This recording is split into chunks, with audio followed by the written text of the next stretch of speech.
Hello, everyone, and welcome to today's webinar, How to Find Rental Properties with Good Cash Flow with Maps Coach Heidi Fore. Please note this meeting is being recorded and will be available within 24 hours on the Maps YouTube channel.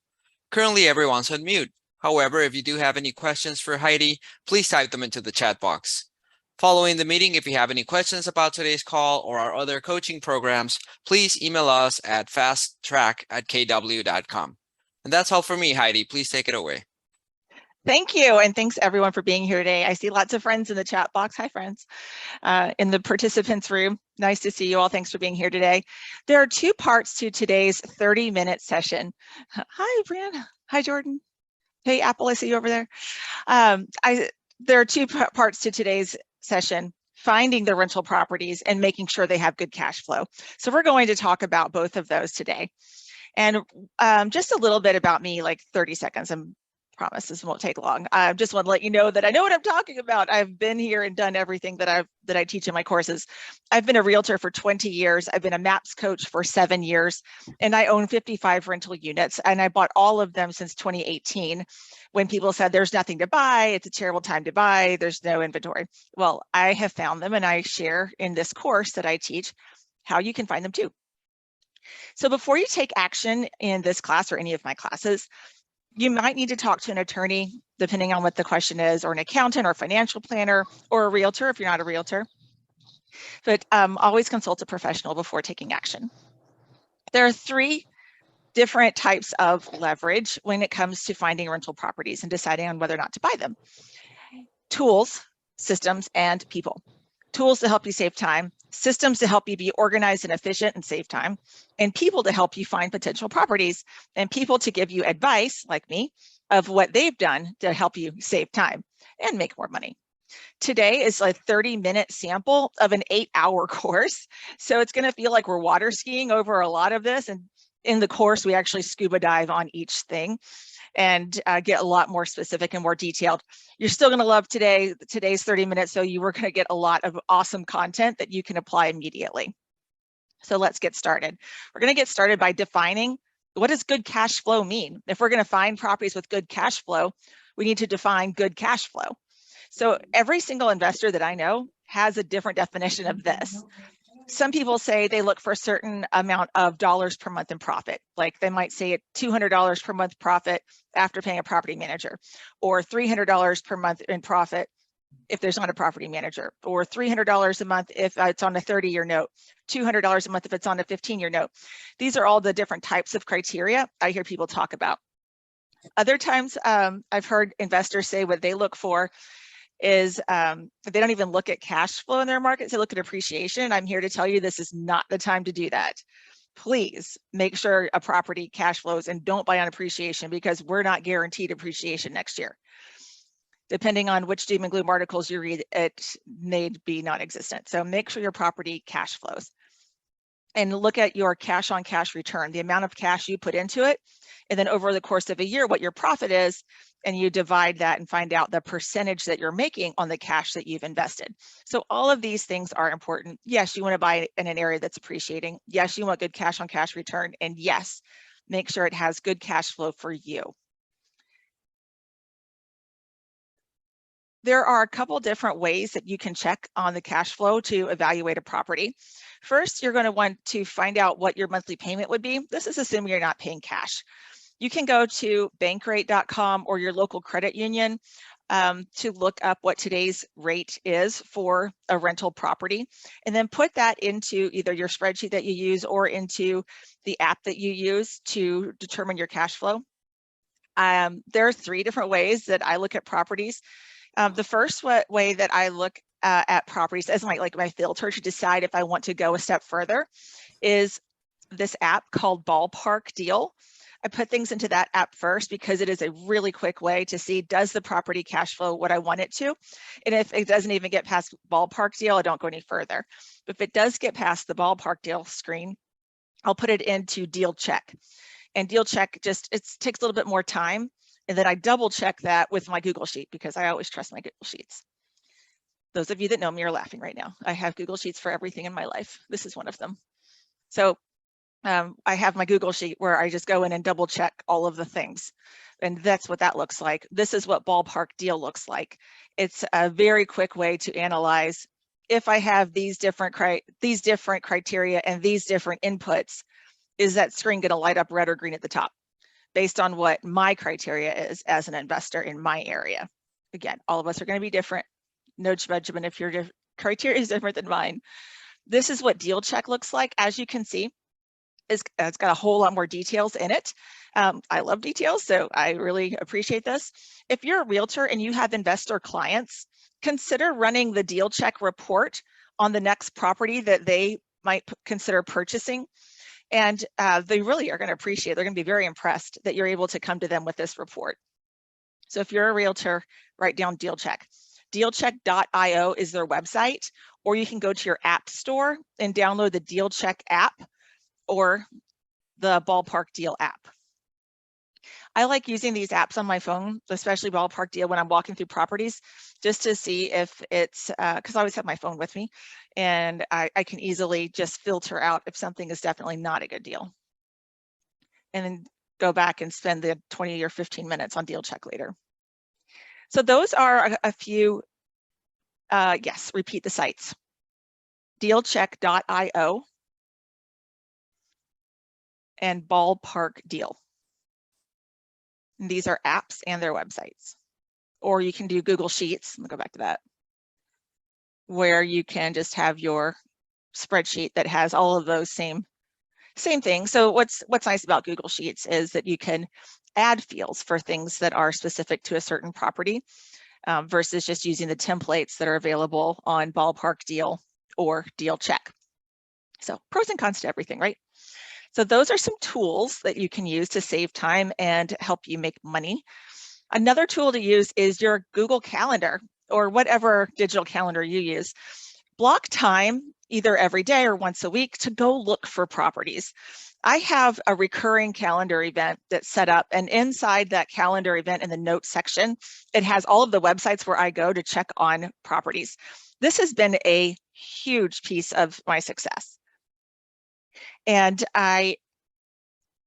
is your Google Sheet template available to share? Not today. Today is just a quick 30-minute sample, but it is part of the 8-hour course. So this Google Calendar, there's a recurring event. So at the same time, every week, I have all of these websites that I click on, and it goes right to my searches, and then I can easily see if there's a house I want to buy. If I'm in, like, I'm not in full buying mode right now. If something comes up, I guess I'll buy it if it's like really, really good. And so one of my other ones, but I have all the properties that I need. So I'm not doing it looking every day. But if you're in buying mode where you're looking every day, then set this up as a recurring event daily and make it easy for you to go click on the link, and it'll take you to your search so you can easily find properties that meet your criteria. Schedule time to go to networking events with wholesalers and investors, also a huge part of my success. Schedule time to drive around areas and look at properties that it looks like somebody's not taking care of and find out who the owner is. Have a checklist that you use every single time that you evaluate a property. Decide on your criteria that you must have and wait to find a property that meets your criteria. These are all systems, checklists, procedures to follow to make sure that you're buying a property with good cash flow and not buying a property that you're going to regret buying later. So there are also people that can help you find properties. There are realtors in different cities. A lot of my California friends have said, I can't find anything that cash flows in California. Well, I know realtors in other cities that they are still getting the 1% rule. What's the 1% rule? That's where 1% of the sales price is what can be collected in monthly rent. So this would be like for areas where the average sales price, or you can find a 3-bedroom house and the average sales price on it is $120,000 and it rents for $1,200 a month. That meets the 1% rule. And there are many cities all over the US and other countries where you can find that and get those good cash flow properties. It just might not be in Malibu or San Diego. Go to networking events where there will be other investors. I make sure to go to one event a week, and I find these networking events on meetup.com or Facebook groups. Talk to retiring landlords. Sometimes they are just tired and want to be done with their properties.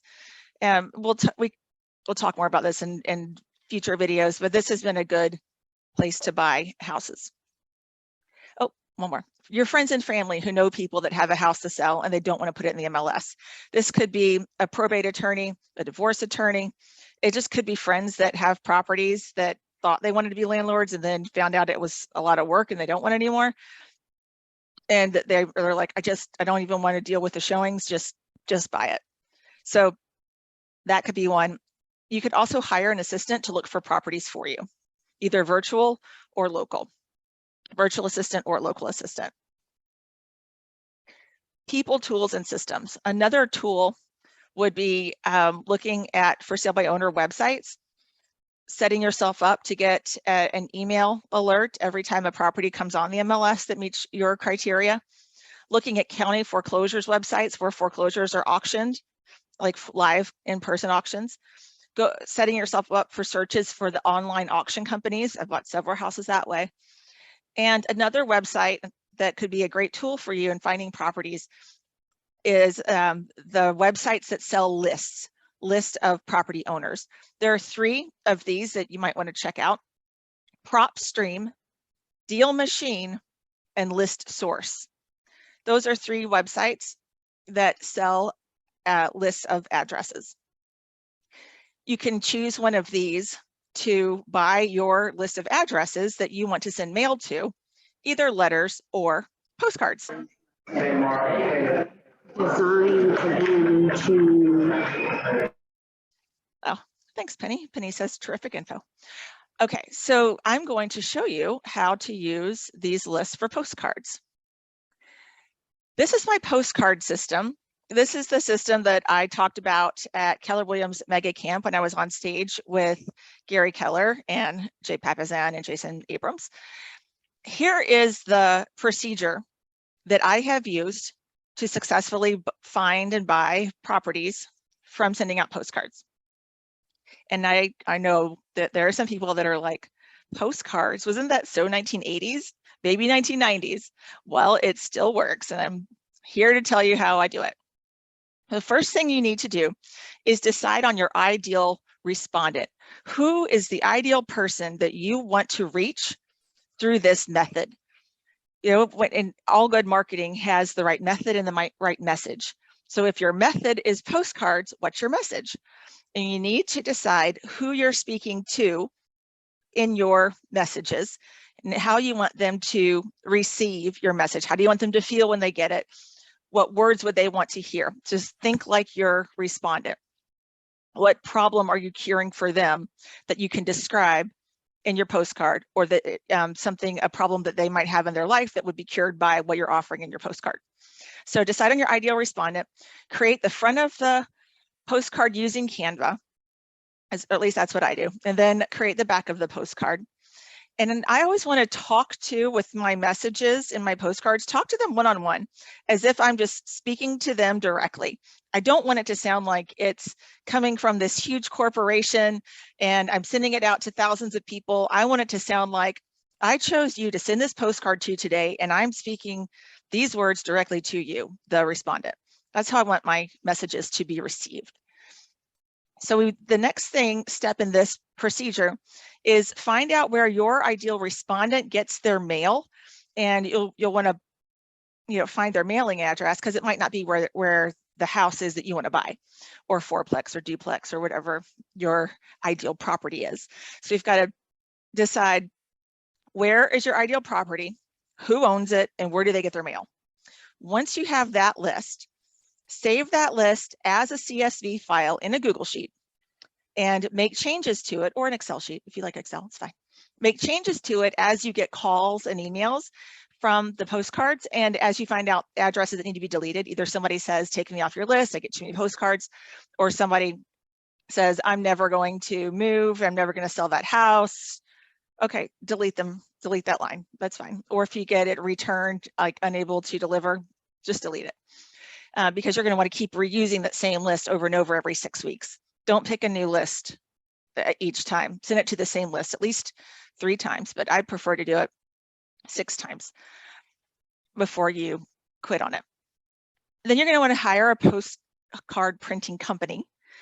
Some postcard printing companies can do mail merge so that you could put on the postcard, "Hi, John, I'm looking to buy properties in your area. Would you consider selling your house at 123 Main Street?"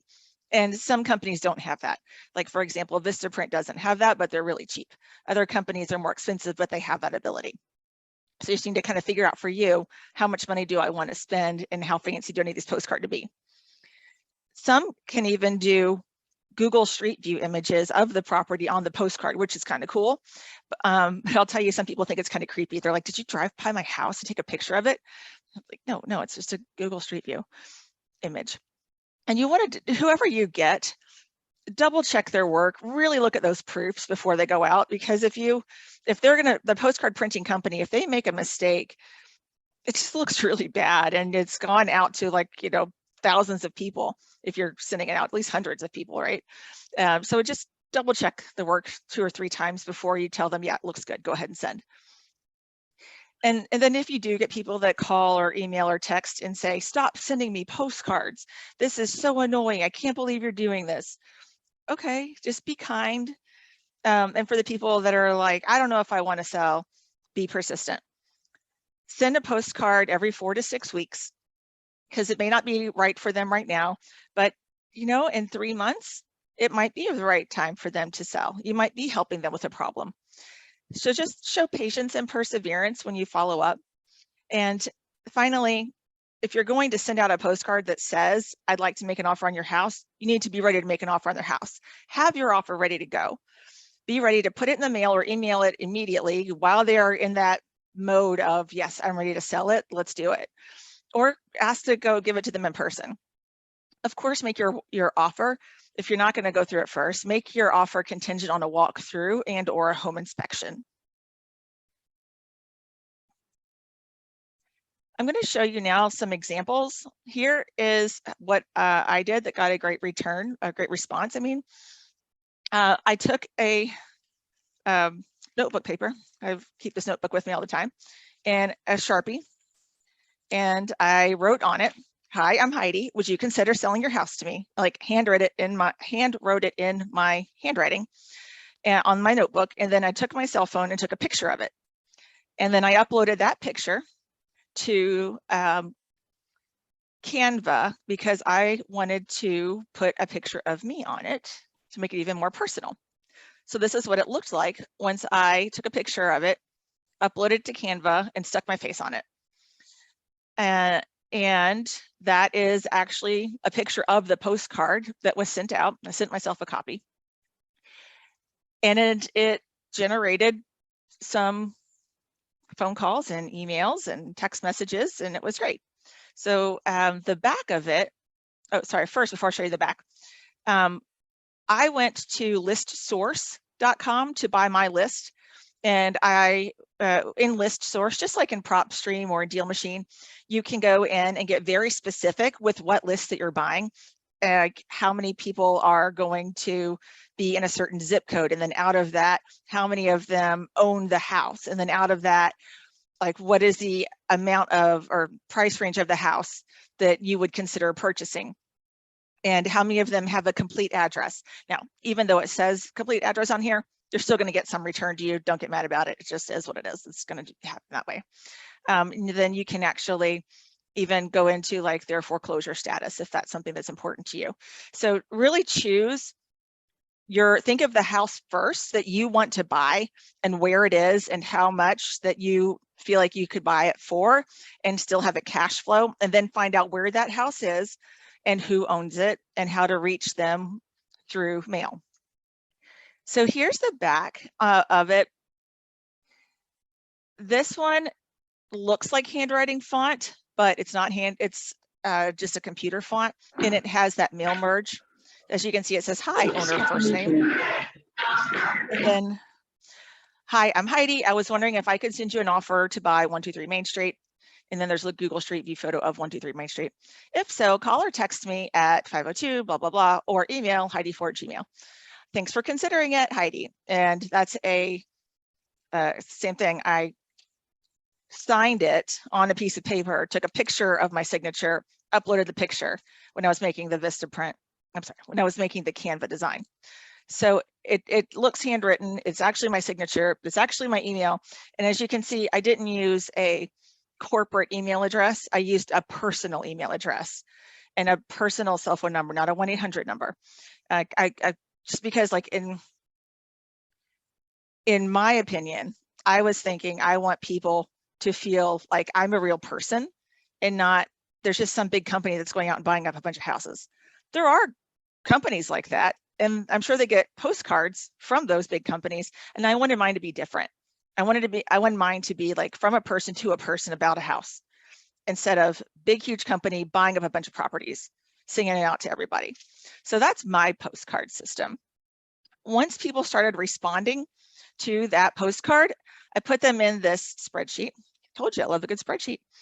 I put black boxes over their personal information because I'm sure they wouldn't like it. These people wouldn't like it if I sent out their personal information to the 600 people that signed up to see this video today. But this is, I just want to show you how I use this to keep notes as my CRM. So I have the person's name, and then if last time that I talked to them or texted them, notes about it and when I'm going to follow up next. And then they're color coded, like yellow, green, red. Red is don't talk to me again. Yellow is I'm thinking about it. Green is send me an offer. So once someone says send me an offer, okay, so someone says, do you have, yes, so Will and Kaylee are want to know about disclosing if you're a realtor or what your number is. What laws differ from state to state. In my state, I just have to put the brokerage name, which I did. So whatever the broker laws are for your state, every state is completely different, and ask your managing broker first what you have to do. Make sure you follow all the rules. So be ready to write an offer, create a system for it. So every time someone says, yeah, you can send me an offer, I went into my Google form that I've made, and I can, within 7 minutes, fill out my Google form of what I want what goes into the offer, hit submit, and then a document is immediately created. The offer is immediately created as a PDF and as a Google Doc, because I have a Google Tools add-on for my Google form that makes that happen. So it takes me 7 minutes to be able to write an offer and send it. It might be that in your state, it has to be done in a certain legal form. Again, check with the laws of your state. In the states where I have been making offers, I'm allowed to create my own form, my own purchase agreement. And so that's why I can easily just go in there, make those offers really fast and get them out. So that's my system for that. And I have a checklist of what to make sure that I put in each one to make sure I don't forget, because I'm making so many offers, I don't forget something important. So where does today's topic fit in the entire picture of having financial freedom? Well, it comes after you've created your vision of what you want your life to look like once you don't have to work at a job anymore, and how much that would cost, how much you would have to have in passive income to cover your personal expenses, your living expenses. And then anything that you make at your job is just for fun, for vacations, for home improvement projects, but it's not because you have to have that job. That's why it's called financial independence or financial freedom. When people talk about that they have enough passive income to be financially free or financially independent, what that means is they have money coming in to cover their lifestyle, their life expenses, without having to get up and go to work. So the first step is to find your vision for what your life looks like at that point and how much that costs, so that you know how many rental properties you need in order to cover that amount. Then you'll need to calculate your expected profit per property so that you can easily say yes or no to a potential purchase. So calculate your expected profit for a property, set your criteria so that you can easily say yes or no to a potential purchase. That is what is really going to help you define where you're going to send those postcards and how to know what to put in those offers. Choose what type of real estate is right for you and how to pay for it. And that could mean condos, single family houses, duplexes, fourplexes, or large commercial buildings, apartments. Find rental properties that to buy that meet that criteria. So that would mean starting off with what we talked about today. And then obviously there's some other steps as well, just to make sure that it meets your criteria. And then after that, you're just going to make sure you're renting out your properties to tenants that are going to take care of them. And what checklist, you're going to want to follow all your checklists from the time of the application through making sure you put the right things in the lease, in your lease agreements, and making sure that you're collecting rent payments and tracking those expenses, looking at your key performance indicators. That's the next step, is making sure the properties are performing the way that you expected them to, and that you're on track to get to your financial freedom number.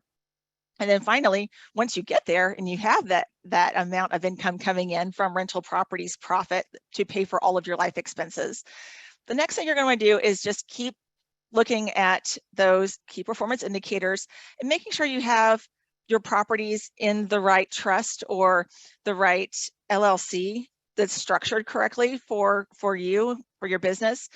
Make sure that you've got the right insurance. There's like 3 different types of insurance that you're going to want to know about when you're a landlord. And then finally, once you've been watching those numbers and you can see, I have enough income coming in, I've got my expenses where they need to be, I have enough profit left over to hire a property manager, that's when you're really financially free. Because then your property manager is the one that's communicating with tenants, handling maintenance, handling repairs, handling issues, and you get to do what you want. You can keep having your day job, or you can travel the world or volunteer somewhere without having to have the money coming in. So those are some of the steps to get there. I'm doing a free class, 30-minute class, just like this one. I'm doing it on the 14 steps from where you are to financial independence. I'm sure Rodrigo can put that in the chat, so you can go ahead and get registered for that. Again, it's totally free. It's 30 minutes. It's very similar to today's format. Kind of fly through it, but it'll be good, valuable information to help show you your next steps. If you want to take the full course, we have a coupon code for you. The coupon code is WEALTH20, and it will save you $159 if you want to take that full 8-week course. And like I was saying earlier, today's information was kind of like water skiing on the surface of this topic, but the full 8-week course goes deep. It like gives you the spreadsheets, the checklists, and really tells you all of everything you need to know at every step in order for you to know what you need to know to feel confident in your decision moving forward. And you can find out more about that class by using that QR code or going to fundyourbiglife.com. Other people who have taken the class said it's like very helpful for building a foundation, that they get the step-by-step process really gave them the confidence to move forward, and it was very detailed. I'm a very detailed person. There are 8 one-hour sessions in this course. There's a Facebook group that's only for course attendees, and that's also where I post some potential deals that I find. You get a workbook filled with 100 pages of content that I wrote. You get to use all of what you have in there to build your real estate empire, and you'll have checklists for every step of that. And you get to ask me questions about potential deals that you find during the course of the course. And if you want, you can watch it with your spouse or with your coworker or with your partner that might buy houses with you, and be able to discuss it together. And that information is on fundyourbiglife.com. Someone said in the chat, how did you finance so many in such a small amount of time? That was on last week's webinar, which, and it's, I'm sure I'll do another webinar in the future, but that's one of the hours of the 8-hour course, is how to keep recycling money and finding people to give you the money to purchase more and more properties.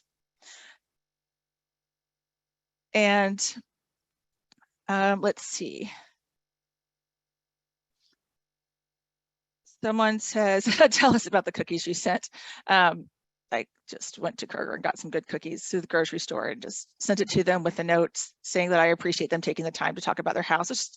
That was for people that I'd had a conversation with, and then they stopped returning my calls and stopped returning my texts. So I wanted to get back in a conversation with them, so I enticed them with cookies. I also sent them $5 Starbucks cards saying, thanks a latte for talking with me. Did you ever cold call the sellers? I did not. I think that's a great idea. And we are out of time. And I hope that you'll come next week. Thanks everyone for being here today. I'm Heidi Fore. My course is Fund Your Big Life with Rental Properties. And I am also teaching a class next week, and I hope I see you there. Have a great day.